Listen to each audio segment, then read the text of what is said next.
I think that I will just sort of leave it at that so that we can begin with these. Okay. Great, thank you guys. So Kathleen, let me start with you. I know you mentioned in your intro that, can you guys hear me okay? Yeah. Okay, great. You mentioned the concept of integrated marketing, and you were talking about the importance of making this a business priority. So I'm curious to know, HP, what was their overall strategy to reach Latinos online? When you came into the company, do you have a strategy on board? Were you part of developing this strategy? What was it? What was effective? What was not effective? And if you can share a little bit of that kind of story with the audience, that'll be great. So I actually joined HP over 10 years ago, and they did not have a program in place to reach Latinos, online or offline. So when I became the Hispanic marketing manager, I helped develop that strategy with my team. And it was a process, just like any marketing strategy. It was, okay, who are we going to go after? We're not going to go after all Hispanics, just like we don't go after all white non-Hispanics in the U.S. We have to target. And how are we going to do that? So we went through an iterative process of the segmentation. So some of you might have done the same thing or in the process. So we started with kind of the basic acculturation model, which, raise your hand if you know the acculturation. Let me go through it quickly. So the good thing I asked. So the acculturation model is really when the assumption that when Hispanics come to the U.S., if they're coming to the U.S. from another country, they will acculturate versus assimilate. In the past, immigrants would assimilate into the culture. Everyone spoke the same language, you ate the same food, and now it's a little bit of both worlds, the best of both, if you will. I'm simplifying it a little bit, but Spanish dominant, recent arrivals are less acculturated. I'm second gen, born in the U.S., very acculturated, and then there's this bicultural, bilingual segment in the middle, which is actually the largest segment of the Hispanics in the U.S.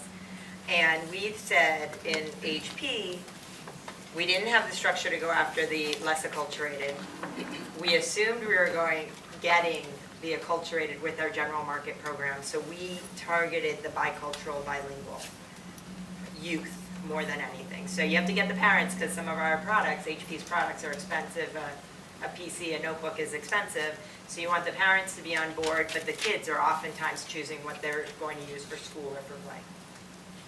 But we realized that bicultural, bilingual is so big, and frankly, I don't care where you are in the acculturation level. I want to know how you use your technology, because it was from HP. So we transformed and iterated, as I said, and really got to a much more refined segmentation, which is what the general marketing team does too. And we went after bilingual, bicultural tech adopters. For the most part, they ended up being bilingual, bicultural. But we went after the tech-savvy Hispanics.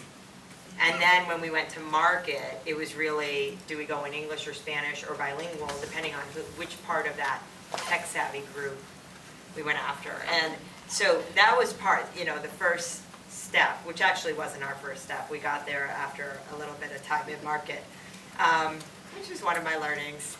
So, and then the strategy was really going integrated marketing. So a lot of folks, when we go into the Hispanic market, we say, okay, so we're going to just go online. Or a lot of companies will just do TV ads and say, okay, we're going to get them on TV, we'll get them on Telemundo, like where that video was from, or Univision. And we wanted to do integrated marketing. So we were online, in store. So we work with retail partners around, Best Buy's being the biggest one, so around the country. Online, in store, TV, radio, on the street, and said, okay, where do we want to go? What's the best way to go after our segment? And we did that in a number of ways. And the latest program that I created with my team was actually in partnership with the NBA. And we did, HP has a company-wide partnership with the league, and I actually got to lead the team deals that were part of that and we did some great programs around the NBA and NBA fans who were tech savvy, and engaged them through their passion for the sport and their almost need to share their experiences with others, and they shared them online with technology. We reached them through all different forms, but we wanted them to engage with us online. And so that was the most recent strategy, but it was really an evolution, and getting to the right segmentation was really critical, and something that I think a lot of colleagues, if you will, in the market, it takes us a while to get to, because we just want to reach all of the Hispanics in the U.S., which is not everything's for everyone, so we have to segment that way. Does that? That's right. Okay. And we can talk more about partnerships later on, something that's on USA.gov, fit into the overall online strategy and possibly outreach strategy of the organization that you're part of. I think we're very lucky to work where we work and to be part of an organization that really has a vision it unifies their products under one roof and creates one strategy that encompasses all of these products. I work for the Office of Citizen Services and Innovative Technology, and within that, we're part of the Federal Citizen Information Center. And one thing that I think is very important to say is that, for example, you know that the word citizen could be very divisive if you speak in Spanish, and you know, to try to be part of the Federal Citizen Information Center in Spanish, you know, could be tricky. So we decided that it would be a better way to market our products in Spanish to say parte del Centro Federal de Información para el Público. We decided to translate citizen as public rather than citizen. And the agency was very supportive of that. They understood and they let us do it. So this is vision, this is strategy, this is trying to really localize your efforts, and the family of products will do exactly that. We're part of, for example, we're the counterpart of USA.gov, not a straight translation. And I need to, no, this is very important. It's not a straight translation, it's a culturally sensitive adaptation of it. But we do things in tandem, we do things together. We share the same brand. We did the redesign of the two websites at the same time. So not in this oftentimes you see this, that an agency or even a company, for-profit company, will come out with an English and a Spanish website, and the English will get updated and change with the times, and then you see the Spanish one looking stale and old and not updated. We don't do that. We treat both the same. We are part of this family. And so if there's this content management system that is going to be upgraded or instituted, developed or something, that would be for both sides. We did the name change, and we did it together. First Gov went to USA.gov, and we went to Gobierno USA.gov, and we did that together. And we share resources and we share marketing strategies.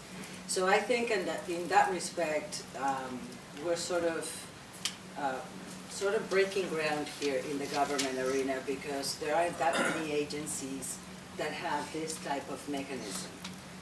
So. You want to say something, Saskia, about that, or you want to chime in? No, I have a question for you. So.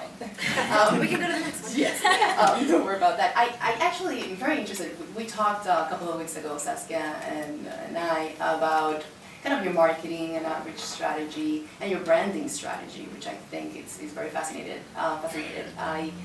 I know you mentioned a little bit of NABA, and you made that switch, but I wonder if you can talk a little bit more about the branding strategy and also kind of the bilingual approach. I know Kathleen was talking about acculturation and how the impact on in the audience that you're trying to target, the language, etc. And I know you're doing something interesting in terms of bilingual approach. Kathleen has been working mostly targeting English, doing mostly work with English Hispanics and bilingual Hispanics.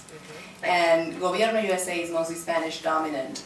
But Saskia is doing kind of a hybrid, Spanish and English. And I wanted to see if you can share a little bit more of that approach and how do you get to that point.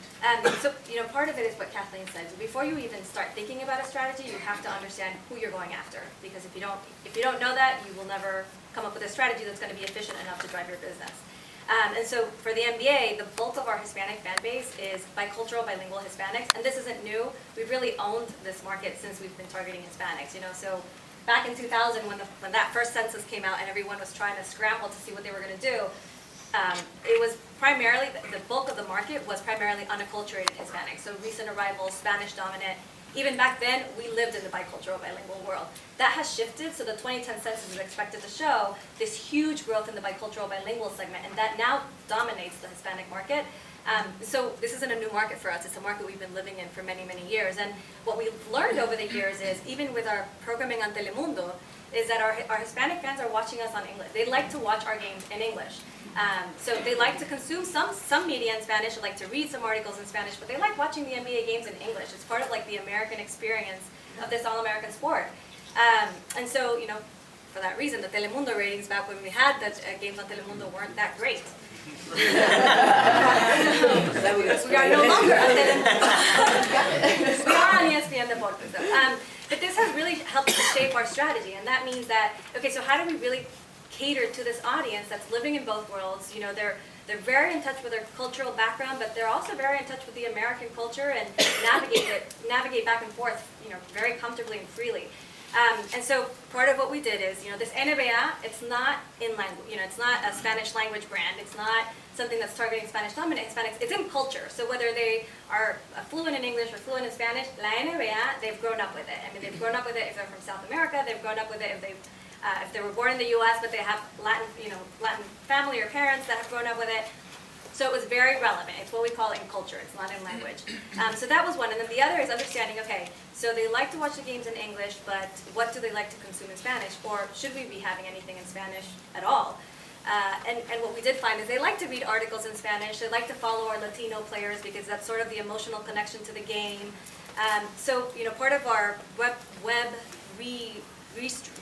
reworking the strategy for the web and our social networking sites was, okay, so we'll have all of the video section, which is video highlights and game recaps in English, but we'll have the content in Spanish. So when they read stories about our Latino players or about the game, they can get that in Spanish. But if they're going to see the Daily Zap, which is the top 10 plays of the night before, they'll see that in English. And that's exactly how they want to consume our game. So that's how they're consuming it across our digital assets. And then in addition to that, it's, we wanted to make sure, and we were talking about this earlier, we wanted to make sure that we didn't launch this or relaunch this as a niche marketing initiative on the side. It wasn't that we had a general market strategy and then a Hispanic marketing strategy that worked in isolation. We really wanted to make sure that we embedded it into everything we do because, Hispanics are watching our games. So just to give you an example, last season alone, the growth of viewership for ABC, ESPN, and TNT was because of Hispanic viewership. So we grew 17% with Hispanic viewership. That was 18 percentage points higher than non-Hispanic viewership, meaning our growth was driven by Hispanics on TV last season. That's in English. So we really wanted to make sure we embedded everything that we did to target this consumer in English. So that means that they'll see NBA branding on our games when they're watching us on ESPN. They'll see courtside signage in games. They'll see NBA courtside signage rotating on the side of the court. They'll see Jumbotron programming that's customized and targeted to them in the arenas. So, we really sort of embedded it into the fabric of what the NBA stands for, which is the celebration of diversity and recognizing who our fans are, which is, African American, Hispanics, Asian Americans, and a diverse audience.